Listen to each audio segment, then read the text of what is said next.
¿Cómo una persona pudo ser un economista antes de la existencia de la ciencia económica? Esta es la visión libertaria, su fuente de información descentralizada y distribuida. Si Jesucristo no hubiera muerto por ti, estarías condenado, Barban. Sí, este era su nombre y era realmente el nombre de bautismo. Más conocido como Nicholas Bourbon por razones obvias, Nicolás era un economista, y aquí estamos utilizando el término economista de forma amplia, de la misma forma que algunos dicen que Marx era un economista. En el siglo XVII, en el que Nicolás vivió, la economía no era una ciencia. Fue solamente en el siglo siguiente que Adam Smith convirtió a la economía en una ciencia autónoma. En la época de Nicolás, la economía era apenas una rama más de la política, pero esto no le impidió hacer contribuciones maravillosas en esta área, siendo inclusive citado posteriormente por Keynes y Marx, pero no vamos a dejar que la baja calidad de los autores que se autointitulaban economistas y que lo usaban como referencia reduzcan la importancia de su trabajo. Sus escritos no eran pseudociencia, como en el caso del keynesianismo o del marxismo. Nicolás discutió muchas veces sus teorías con John Locke, lo que llevó a un perfeccionamiento de las teorías de ambos. Pero vamos a dar un poco de contexto sobre quién era este hombre. Nicolás nació en 1640, solo 2 años antes de la Guerra Civil Inglesa, lo que nos lleva a pensar que las tensiones entre las personas de esta época eran bastante altas. Su padre, alabado sea Dios Bourbon, venía de una familia de comerciantes de cueros que apoyaba a la monarquía. Debemos recordar que en aquella época los reyes se legitimaban porque decían que eran elegidos por Dios. Por lo tanto, colocar un nombre religioso en los hijos era visto como un signo de apoyo al rey. Su padre estaba muy envuelto en política, pero Nicolás no tenía interés en robar a las personas. Su objetivo era mejorar la vida de sus semejantes, tanto que estudió medicina en Holanda, en la Universidad de Utrecht, graduándose en 1661 con apenas 21 años de edad. 3 años después se convertiría en miembro de la Real Escuela de Medicina. Ayudar a las personas era animador para Nicolás, pero esperar a que se vieran en una situación de emergencia para ello no era suficiente. Él quería mejorar la calidad de vida de todos. Entonces, en 1666, el gran incendio de Londres destruyó 13.000 casas, dejando cerca de 100.000 personas, aproximadamente un sexto de la población de Londres, sin techo. Esta era la oportunidad que Nicolás estaba esperando. Antes que nada, estas personas necesitaban casas, así que Nicolás empezó a construir varios inmuebles en varias partes de la ciudad. Si visitas la ciudad de Londres, sabrás que barrios como Strand, Strawberry, St. Giles y Holborn no existían si no fuera por Nicolás. ¿Y cómo podemos tener seguridad de esto? Porque estaba expresamente prohibido construir allí. Pero esta prohibición sin sentido era solamente para beneficiar a los caprichos de los políticos ingleses. Londres era una gran ciudad para los estándares de la época y uno de los mayores centros comerciales del mundo, si no el mayor. Pero el Parlamento inglés no estaba en Londres, sino en Westminster. Si conoces Londres, debes saber que Westminster hoy en día es apenas un barrio más de Londres, pero esto no era así en el siglo XVII. La distancia de la ciudad de Londres a Westminster era de cerca de 3 kilómetros y en esos 3 kilómetros estaban expresamente prohibido construir inmuebles. Esta prohibición venía desde la época absolutista, cuando ni el rey ni la nobleza querían a personas comunes viviendo próximas de sus palacios en Westminster, y aún después de la caída de la monarquía, los parlamentistas no querían a sus electores reclamando por cambios reales a los políticos electos, por lo que la prohibición se mantuvo después de la Revolución Inglesa. Nicolás veía esto como una ley estúpida y sin sentido, y como todo buen libertario debería ser, decidió ignorar completamente esta legislación, construyendo varios barrios que conectaban las dos ciudades, convirtiendo Westminster en parte de la ciudad de Londres. Obviamente, él ganó mucho dinero con la venta de estos inmuebles para las personas que se habían quedado sin casas por culpa del incendio, pero él estaba solamente empezando. En 1678, un nuevo incendio destruyó nuevamente una gran cantidad de casas en Londres. Tenemos que entender una cosa, los incendios en aquella época eran muy comunes porque las construcciones eran mayormente de madera y las casas estaban muy próximas las unas a las otras. Además, las personas cocinaban en cocinas a leña, convirtiendo la posibilidad de que una chispa encendiera una madera en algo muy factible. A causa de esto, en 1680, Nicolás fundó una oficina de seguros para casas, llegando a atender cerca de 5.000 hogares londinenses, y esto hizo maravillas para la economía de la ciudad. Perder tu casa es una situación desesperante, pero ahora, caso esto llegara a suceder con un asegurado, él podría pedir indemnización a la compañía de seguros y el problema estaría solucionado.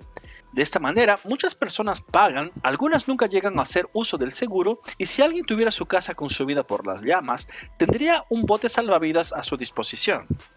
No era solo esto lo que daba más seguridad a las personas, que no necesitaban estar guardando dinero para una emergencia como esta, como también evitaba nuevos incendios, ya que la compañía de seguros estaba interesada en que las construcciones fueran lo más seguras posible. Y vale recordar que el dueño de la aseguradora era también el constructor de las casas.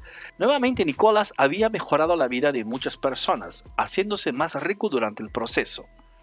Pero la grande jugada de Nicolás, sin duda alguna, fue la hipoteca. No podemos afirmar con seguridad absoluta que él haya sido el primero a tener la idea, pero sin duda fue uno de los principales agentes en popularizar este sistema.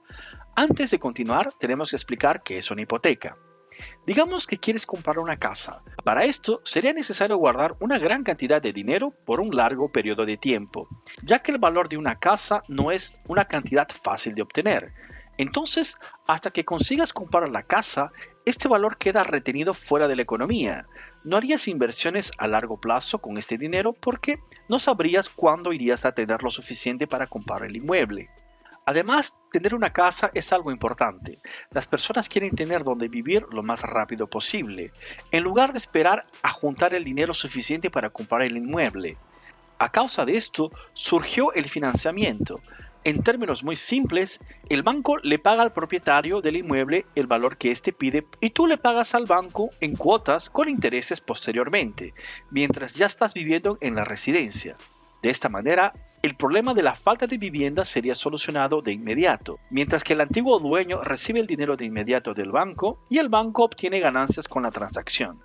Pero es bueno avisar que esto generó algunos problemas. Con el aumento de la demanda gracias al financiamiento, hubo un aumento en el precio de los inmuebles, ya que las personas que antes no podrían comprar una casa, ahora tenían acceso. Pero esto no sería ningún problema si no fuera por el Estado regulando las tasas de interés. Al bajar artificialmente las tasas, generaban una demanda todavía mayor por inmuebles, lo que aumentaba su valor. Y cuando el Estado tuviera que aumentar las tasas de interés para contener la inflación, haría explotar la burbuja. De forma muy simplificada, esto es lo que pasó en 2008 en los Estados Unidos. Aún así, el financiamiento tenía algunas limitaciones. Se podría financiar solo una casa que alguien estuviera vendiendo y después de pagar el valor al banco, este dinero que se gastó en el terreno estaría guardado en él hasta que se decidiera vender el inmueble. Y ahí entra en escena la hipoteca. En términos muy simples, la hipoteca es un préstamo que alguien hace en el banco dejando un inmueble como garantía. Esto es excelente para la economía, pues es una forma de volver líquido el valor de un inmueble. Para el banco es estupendo, pues está ganando intereses del préstamo, mientras que tiene una excelente garantía en caso que el deudor no pague. Si la garantía fuera un coche o joyas, estas cosas pueden fácilmente ser escondidas o llevadas lejos del banco, pero una casa tiene la cualidad de ser inamovible. No se puede llevar una casa a otro país o esconderla para que el banco no la encuentre. Por lo tanto, por tener una garantía real, los intereses de este tipo de préstamos son mucho más bajos, ya que el riesgo es menor. Entonces, si puedes hacer una hipoteca con intereses de 10% al año, puedes invertir este dinero a un interés de 12% al año, estás obteniendo ganancias sin tener que gastar nada. Muchos millonarios hacen esto. Pero claro que estamos hablando de una situación ideal. Desgraciadamente, muchas personas ven esto como dinero fácil y rápido, y lo gastan con tonterías. Por eso es muy común ver en películas americanas a personas con dificultades para pagar sus hipotecas, dejando de lado el hecho de que estas personas recibieron una buena cantidad cuando firmaron el contrato. En las películas generalmente no cuentan en qué fue gastado el dinero. Obviamente, cuando usado correctamente, la hipoteca puede ser una gran generadora de riquezas. Los estudios de Walt Disney nunca habrían existido si no fuera por el Instituto de la Hipoteca. Pues Walter tuvo que hipotecar su casa para pagar el estudio de animación y pagar a sus empleados. Sin duda alguna, se puede decir que la hipoteca generó mucha ganancia, pero está claro que las personas siempre toman malas decisiones, y en esta hora es que el político aparece para decir que necesitamos del Estado para protegerlos. En América Latina, las hipotecas no son tan comunes como en los Estados Unidos, donde prácticamente todo inmueble tiene una hipoteca. Esto se da por algunos motivos. Primero, la cultura latina tiende a demonizar a los bancos, por lo que hacer un contrato con uno sería el equivalente a hacer un pacto con el diablo. Además, tenemos el problema de los gobiernos controlando las tasas de interés, lo que convierte a los préstamos en general en una cosa muy arriesgada. Porque nunca se sabe si la tasa de interés va a ser duplicada o caer por la mitad en un día para el otro. También tenemos el problema de la inseguridad jurídica, ya que en cualquier momento alguna alta corte judicial puede determinar que las tasas de interés son muy altas y anular todos los contratos, haciendo que el banco pierda todo el dinero prestado. También existe la cuestión de la alta morosidad, ya que los latinos tenemos una alta incidencia de no pagar nuestras deudas por cuestiones culturales. Y para finalizar, existen en muchos países movimientos campesinos sin tierra que no tienen ningún impedimento moral para ocupar tierras por cualquier motivo, estén ellas en manos de los bancos o con propietarios que no las estén explotando activamente. Aún así, la hipoteca es una herramienta muy valiosa, que puede impulsar mucho la economía de un país cuando las personas la utilizan de forma correcta. Pero volviendo al asunto, en 1690, Nicolás fundó el Banco Nacional de la Tierra, que tenía la particularidad de hacer hipotecas. Este banco tuvo tanto éxito que llegó a amenazar al propio Banco Central de Inglaterra. Pero después de toda esta generación de riqueza, ayudando a las personas a mejorar la calidad de sus vidas, el Estado no lo vio con buenos ojos, de manera que para evitar los juicios y la posibilidad de ser condenado a prisión o inclusive la muerte, por construir casas en áreas ilegales, Nicolás tuvo que entrar al Parlamento inglés. Esto mismo, inmunidad legislativa no es un invento exclusivo de los políticos actuales. Pero lo más interesante fueron los libros que Nicolás escribió después de jubilarse. Ellos demuestran claramente que sus acciones, a pesar de generar mucho dinero por sí mismo, eran principalmente movidas por ideales de ayudar a los otros, mejorar sus vidas y enriquecer a la población. Además, sus escritos también critican el mercantilismo y su idea estúpida de que cuanto más oro y plata tuviera un país, más rico sería este. Siglos antes de la teoría del valor marginal de Nicolás, ya decía que metales preciosos no tienen valor intrínseco, que lo que realmente genera riqueza es la producción y el intercambio voluntario, y que el emprendimiento individual era mucho más importante que el colonialismo. Aunque la contribución más importante de Nicolás para la economía fue con relación al dinero, él fue posiblemente el primero en entender que el dinero en sí no tiene valor, que el valor está dado por las cosas por las cuales es intercambiado. Cuando vendes algo, no quieres el dinero en sí, sino los bienes que el dinero puede comprar. Esto puede parecer muy obvio para ti, pero hay que recordar que estamos hablando de una época en que la ciencia económica aún no existía.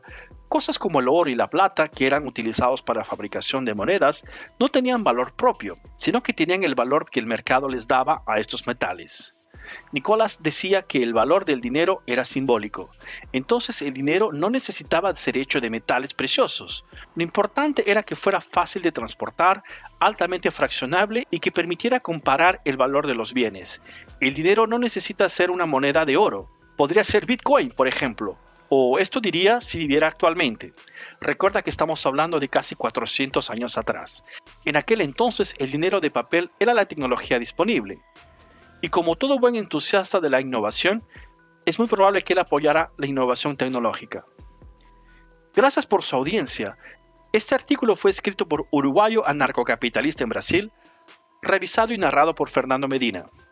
Si te gustó este video, dale un me gusta y compártelo en tus redes sociales. Suscríbete a nuestro canal y dale click en la campana para enterarte de nuevos videos. Hasta la próxima.